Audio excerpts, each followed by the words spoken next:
जो अवतार हुआ राम जी का, तो राम जी के जन्म हुए कैसे? राम जी का जन्म कैसे हुआ? खीर के द्वारा, है ना?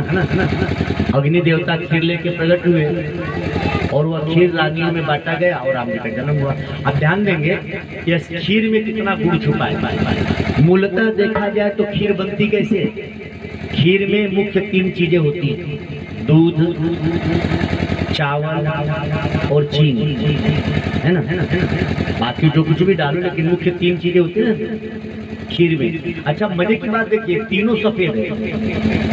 दूध भी सफेद होता है, चावल भी सफेद ही होता है और चीनी भी सफेद होती है। दूध, चावल, चीनी, यही तो है खीर।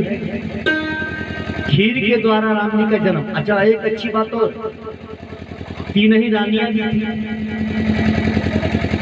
कौशल्या, सुमित्रा कहके। अच्छा, तो दूध, चावल और चीनी का अर्थ क्या है? खीर से ही राम जी का जन्म था, फल से भी तो हो सकता था। तो ये अग्नि देवता खीर लेके क्यों प्रकट हुए? क्या फल लेके प्रकट नहीं हो सकते थे? दूध ज्ञान का प्रतीक है। दूध और पानी को मिला दिया जाए तो हंस दूध को पी लेता है, पानी को छोड़ देता है। यानी दूध क्या है? ज्ञान का प्रतीक। ज्ञानी के लिए संसार में कोई सार नहीं है। भक्त के लिए संसार भगवतमय है। ध्यान देंगे, ज्ञानी के लिए संसार में कोई सार नहीं है, संसार है ही नहीं उसमें। भक्त के लिए सिया राम में सब जगह जाने, लेकिन हम जैसे आप जैसे न जो ज्ञानी है न जो भक्त है, उसी के लिए संसार है। ध्यान देंगे, संसार उन्हीं के लिए है न जिनके पास ज्ञान है न जिनके पास भक्ति है। भक्त है तो उसके लिए सर्वत्र भगवतमय है, और ज्ञानी है तो संसार उसके लिए है ही नहीं, लेकिन अज्ञानी के लिए संसार है। तो दूध यानी ज्ञान, चावल मतलब कर्म। चावल कर्म का प्रतीक है। किसानों को पता है कितनी मेहनत से चावल आता है। तो ज्ञान कर्म, ज्ञानी भी हो, अच्छा कर्म भी करता हो, लेकिन जीवन में भक्ति नहीं हो तो आदमी रूखा रहेगा। चीनी जो है भक्ति की प्रतीक है, मिठास। ज्ञानी के जीवन में भी सिर्फ ज्ञान है और भक्ति नहीं है तो अज्ञानी आनंद में नहीं रहता। भक्त के जीवन में भी, कर्म करने वाले के जीवन में भी कर्म करता है लेकिन भक्ति नहीं है तो कर्म का आनंद नहीं आएगा। यानी ज्ञान, कर्म और भक्ति मिलते हैं तो परमात्मा का अवतार हो जाता है। राम जी का अवतार कैसे हुआ? खीर के द्वारा। आज कृष्ण जी का अवतार होना, इसलिए मैं राम जी के अवतार पहले आपने सुना।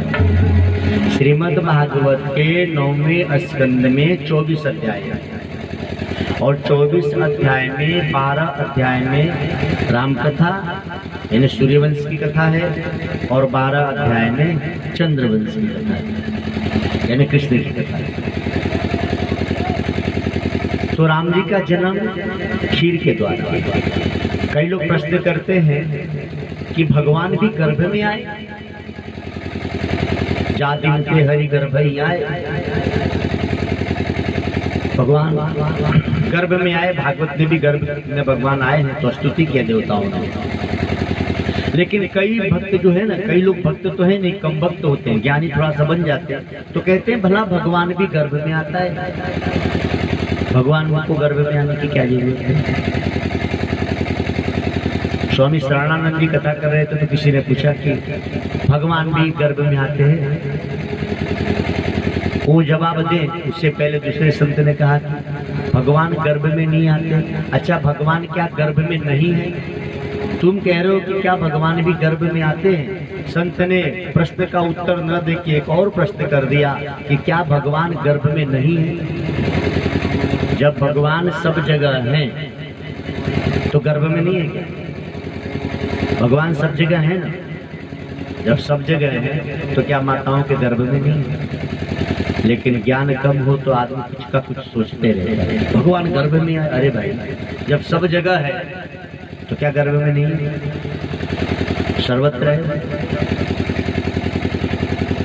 ऐसी कोई ठाव नहीं जहाँ हरि का छाँव नहीं। ऐसी कोई जगह है? पेड़ के छाँव तो कहीं कहीं मिलते हैं। गर्मी के दिनों में हम धूप में चलते हैं तो ढूंढते हैं कहीं पेड़ का छाँव मिल जाए, लेकिन जरा ऊपर देखो, आकाश रूपी परमात्मा तो हर समय सदा हर जगह छाँव करके ही खड़ा है। ये बात और है कि तुमको उसके छाँव की खबर नहीं पड़ती। तो इतना बड़ा छाँव ये हर समय मिलेगा, गर्मी में भी और ठंडी में, दिन में भी और रात में भी, इंडिया में भी और इंग्लैंड में, कहीं भी जाइए। आश्चर्य तो यह है माई बाप कि व्यक्ति पक्षियों के जैसे उड़ना सीख गया, पनडुब्बियों के जैसे, मछली के जैसे पनडुब्बी बनकर पानी के अंदर उतरना सीख गया, लेकिन आज तक इंसान बनना नहीं सीखा। ये कितनी दुर्भाग्य की बात है। इसीलिए कथाएं होती हैं कि आप पहले मानो तो बनिए। एक सज्जन से पूछा गया कि भैया आप कुत्ता क्यों पालते? आजकल लोग कुत्ता बहुत पालते हैं। आजकल लोग अपने घर के दरवाजे पर लिख के रहते हैं कुत्तों से सावधान। हालांकि उस घर में आदमी रहते हैं, हाँ कुत्ता थोड़ी रहता है, लेकिन लिखा होता है कुत्तों से सावधान, रहता आदमी। तो भाई कुत्ते क्यों पाले हो? बोले महाराज आदमी आजकल बहुत गड़बड़ है तो कुत्ता पाला गया कि कोई कुछ चुरा न ले। कैसा आश्चर्य है ना। आदमी की सुरक्षा, आदमी से आदमी की सुरक्षा कुत्ता कर रहा है। यानी हम आदमी बन नहीं पाए, तभी तो इंसान से सुरक्षा यदि जानवर कुत्ता करे, यानी इंसान बनना बाकी है। तो इसीलिए कथाएं होती हैं। चौथा स्कंद कल हम लोग सुन रहे थे, तो धर्म, अर्थ, काम और मोक्ष ये हमारे जीवन में आना चाहिए, और ये हमारे जीवन में आता है भगवत प्राप्त महापुरुषों की शरण में बैठकर सत्संग का श्रवण करें, और सत्संग का श्रवण करने के उपरांत उसका मनन करें, चिंतन करें। मनन चिंतन के बाद तद अनुसार कर्म करें, तो हमारे जीवन में ये चार पुरुषार्थ आएंगे। ध्यान से फिर से समझे, श्रवण करें, मनन करें, चिंतन करें और तद उपरांत वैसा ही कर्म करें तो काम बनेगा। खाली सुन लेने से नहीं होगा। विद्यालय में पढ़ाया जाता था तो घर भी आके पढ़ते थे, लिखते थे, याद करते थे, तब पास होते थे। खाली विद्यालय में पढ़ा दिया और घर न पढ़े तो पास हो जाओगे क्या? विद्यालय में पढ़ा दिया, आप लिखोगे नहीं, पढ़ोगे नहीं, याद नहीं करोगे तो पास होगे भला? यानी श्रवण के बाद मनन चिंतन और फिर उसको कर्म में लाया जाए, तब तो ये संभव है। और इसके लिए बीच में अनेक कथाएं रखी गई हैं। ध्रुव के पिता का नाम उत्तानपाद, ध्रुव जी के बाप का नाम क्या है? उत्तानपाद। उत्तानपाद राजा के पुत्र हैं ध्रुव। अच्छा आप जरा विचार करें, पूरे फतेहपुर में उत्तानपाद नाम का कोई है? मिला आपको? नहीं मिला। आपके जीवन में आज तक उत्तानपाद नाम का कोई मिला है? मुझे नहीं मिला। अब सोचिए किसी राजा का नाम क्या इतना विचित्र हो सकता है? और एक कथा सतयुग की आज की है भी। एक राजा का नाम उत्तानपाद। जरा विचार करें, इतने लोग बैठे हैं, आपको आज तक इस नाम का कोई व्यक्ति मिला है? आज तक गुरु कतवारू मिल जाए, ललुआ कलुआ मिल जाए, उत्तानपाद नाम का आदमी आज तक मुझे नहीं। आपको मिला हो तो बताओ। तो विचारणीय बात यह है कि क्या किसी राजा का नाम इतना विचित्र हो सकता है? लेकिन था, क्योंकि श्रीमद् भागवत जैसे महापुराण में लिखा हुआ है।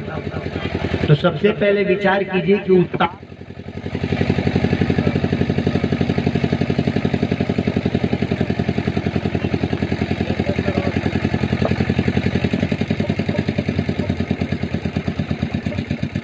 विचार यह करना है कि उत्तानपाद है। आखिर इस राजा का कहानी भागवत में क्यों लिखी? इससे हमको क्या